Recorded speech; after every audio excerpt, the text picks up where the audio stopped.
Comment accueillir un étudiant étranger? C'est la question de la deuxième partie de cette émission. Et pour répondre à cette question, j'ai le grand plaisir de recevoir Muriel Pelletier. Bonjour et merci beaucoup d'être avec nous ce matin, Muriel. Vous êtes coordinatrice au sein de l'association WEP. C'est une association nationale de programmes d'échange. C'est vrai qu'on arrive à la fin du mois de juin. C'est les vacances pour nombre, bientôt, pour nombre d'étudiants français, mais également étrangers. Et c'est l'occasion pour eux de venir en France pour perfectionner leur français. Alors, il existe pas mal d'associations qui jouent les intermédiaires, comme WEP. Vous pouvez nous présenter un peu l'association? Oui. Alors, WEP, c'est tout simplement 2 étudiants en 88 qui ont créé cette association. D'accord. Voilà, ils ont décidé. C'est 2 étudiants belges. Et ces jeunes ont décidé d'envoyer des amis à eux, enfin un groupe à l'étranger, donc aux États-Unis. Aux États-Unis. Et voilà. Et l'idée est partie de là, tout simplement. 2 jeunes qui se sont lancés et puis c'est parti. Alors vous êtes coordinatrice WEP, vous cherchez des familles d'accueil pour ces étudiants étrangers. Est-ce que vous trouvez facilement? Pas évident. Pas évident. C'est pas évident du tout parce que Pourquoi? Les familles françaises sont pas encore prêtes à accueillir. Là, on a beaucoup de mal pour trouver des familles, pour qu'elles ouvrent leur maison, qu'elles accueillent nos jeunes. Donc, il faut savoir, c'est un accueil bénévole. Oui. On Non rémunéré. Non rémunéré. On accueille un jeune pendant 1 mois, 2 mois, 3 mois, 6 mois, une année scolaire. On ouvre sa maison, on ouvre son cœur. Faut que ce soit une famille chaleureuse. Et on va apporter à ce jeune notre culture. Et en contrepartie, lui, il va apporter sa culture.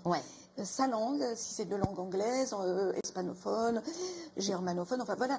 Il va apporter quelque chose de plus à la famille. Et là, vous avez beaucoup d'étudiants, par exemple, cette année, qui vont venir... Sur la France, en tout, c'est 200. On a en tout 200 étudiants. Là, on arrive en fin de programme. Donc pour les arrivées de septembre. D'accord. À partir de septembre, on commencera les arrivées de janvier. Donc là, on aura besoin de familles pour les accueils de janvier à juin. Mais bon, on a des accueils beaucoup plus courts. Oui. Alors, on va regarder le témoignage de Laurence, qui accueille des étudiants depuis 14 ans et qui nous explique en gros comment ça marche, tout ça. Et on en reparle après. D'accord. La prochaine fois que tu seras sur Skype avec tes parents, il faut que tu me dises avant comment je dois dire bonjour. C'est Sawaddi. Sawaddi. Oui, Sawaddi. Ça veut dire bonjour. Oui. Nous accueillons des étudiants depuis septembre 2001. Nous avons démarré l'accueil par une petite jeune Canadienne qui s'appelait Laura. On a quand même eu beaucoup de monde à la maison et c'est toujours avec plaisir. À peu près une vingtaine, sur des périodes plus ou moins longues, toutes nationalités confondues. C'est le voyage depuis son fauteuil, parce que les jeunes nous expliquent réellement comment ils vivent et comment est leur ville, leur vie au quotidien. Et ça, quand on est touriste, on ne le voit pas. Voilà, Poupie. Ah oui. Bien savoir comment ça se passe au niveau du lycée, avec tes frères d'accueil, comment tu te sens dans la maison, pour faire mon rapport de tous les mois. Ah oui. Ça se passe bien? Oui. Au lycée? Oui, ça va. Ça va. Tu as de bonnes notes? Pas toutes les matières. Ah, pas toutes les matières, c'est sûr. C'est sûr. Je fais ça et je pense que je ne suis pas prête d'arrêter. Parce que même si je le fais bénévolement, c'est une chose qu'il faut savoir, c'est du bénévolat. Moi, je pense que ça m'apporte beaucoup plus que d'avoir un accueil autre, parce que les jeunes sont très, très investis dans ce qu'ils font. Et au sein des familles, c'est franchement, on a un grand retour. De temps en temps, on en a un qui revient à la maison et qui nous téléphone en disant j'ai envie de passer, est-ce que je peux? Bien sûr, c'est toujours avec plaisir. J'ai des échanges avec des jeunes femmes maintenant, qui étaient jeunes filles à l'époque, qui me font part de leur naissance, des bébés qu'elles viennent d'avoir, de leur mariage, de leur vie au quotidien. C'est toujours avec grand plaisir. Est-ce qu'il y a de la crème chez toi? La crème fraîche, vous en avez chez toi? Là? Non. Qui va repartir, ça va être un crève-cœur. Et c'est comme ça à chaque fois. Que je les ai 15 jours, 3 semaines, 10 mois, c'est pareil. On s'y attache. Pour moi, j'ai des enfants, j'ai des garçons, j'ai une fille, j'ai des enfants à moi. Mais c'est des enfants que je materne. Est-ce que tu peux m'aider? Oui. Qu'est-ce qui t'arrive? J'ai le devoir français et je comprends pas. Alors tout le monde peut recevoir, à l'exception d'un homme seul. Une famille monoparentale, donc une maman seule avec des enfants peut recevoir. On a des limites d'âge, donc 25 ans et 65 ans. Après, il suffit d'avoir du cœur. Je pense que ça démarre par là, c'est avoir un cœur et se dire je peux accueillir, j'ai envie d'accueillir. C'est une expérience que je conseillerais à tout le monde, parce que moi je trouve que, pour moi personnellement, j'ai attrapé un virus.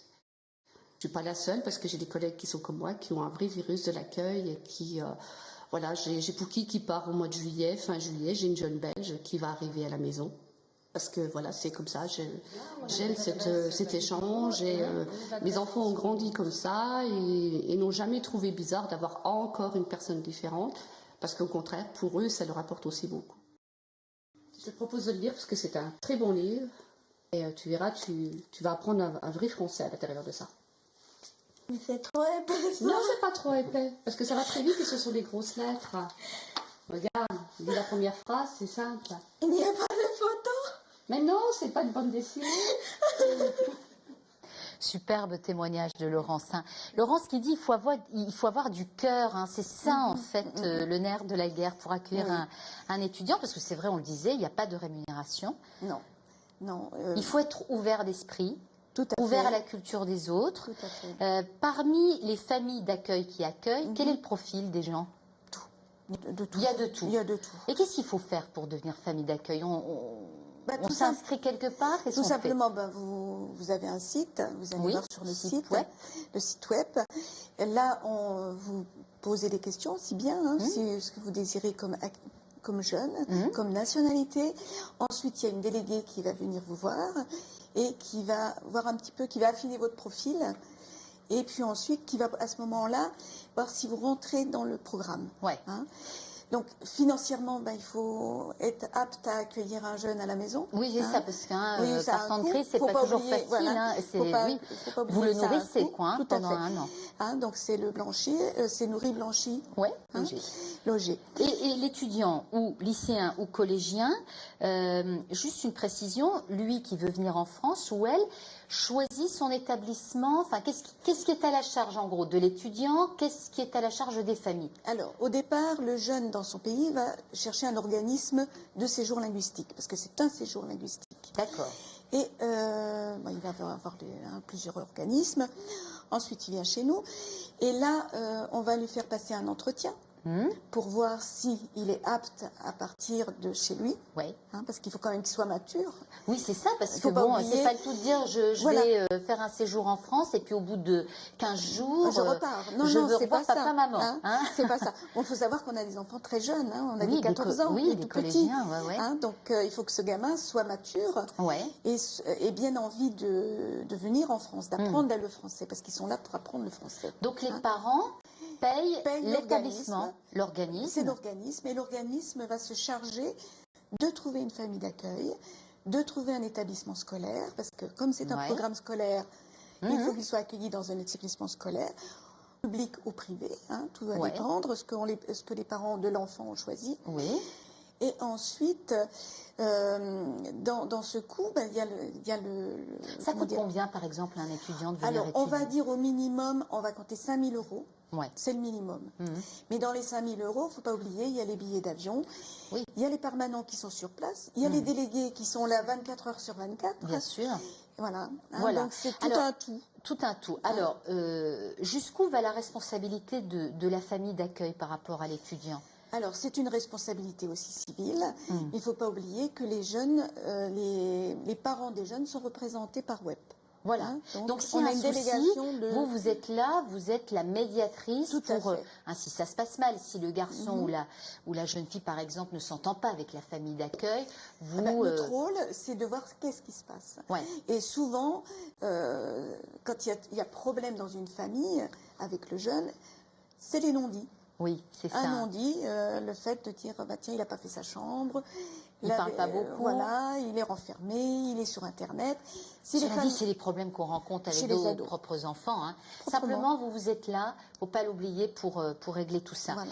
Une question très pratique, la famille d'accueil part en vacances, par exemple. La famille biologique n'a pas les moyens de payer un séjour au ski. Tout simplement, nous prenons en charge le jeune. D'accord, donc la vous lui famille nous trouvez une autre prévient famille. et on va trouver une autre famille pour ce jeune. Voilà. Et donc, vous le disiez tout à l'heure, hein, ce sont des séjours qui peuvent durer relativement longtemps. Il y a une autre formule qui fonctionne bien, c'est le tutorat. Expliquez-nous un peu ce alors que le c'est. tutorat, c'est accueillir donc quelqu'un de plus de 20 ans, enfin de 18 à 70, 72 ans, voire plus. Et en contrepartie de cet accueil, la famille va bénéficier de 15 heures d'anglais par semaine. D'accord. Donc c'est un contrat qui est établi entre la famille d'accueil et le jeune, où il est stipulé que désire la famille, si c'est des cours d'anglais de grammaire, d'orthographe ou de langue courante, enfin de... Voilà. C'est une autre formule, mais toujours proposée par web. Je reviens juste à une question pour terminer. Vous le disiez, on voyage dans son fauteuil, il faut une ouverture, une générosité d'esprit. Est-ce que, Laurence le dit aussi dans le témoignage, vous gardez un contact avec ces jeunes? Est-ce que vous pouvez envoyer vos propres jeunes Tout à fait. dans la famille en question d'origine? Alors, tout va dépendre des liens. Oui, voilà. C'est évident. S'il y a des liens très forts, souvent, il arrive que les familles du jeune qu'on a accueillis invitent nos propres enfants. Oui, c'est ça. Moi, je peux parler des miens qui peuvent partir dans le monde entier. Grâce aux jeunes que vous avez pu recevoir. Vous aviez un appel à lancer, Muriel. Vous cherchez une famille d'accueil pour Jalène. Alors, Jalène fait partie d'un autre programme et Jalène va venir du 19 au 30 juillet et je recherche une famille pour ce jeune.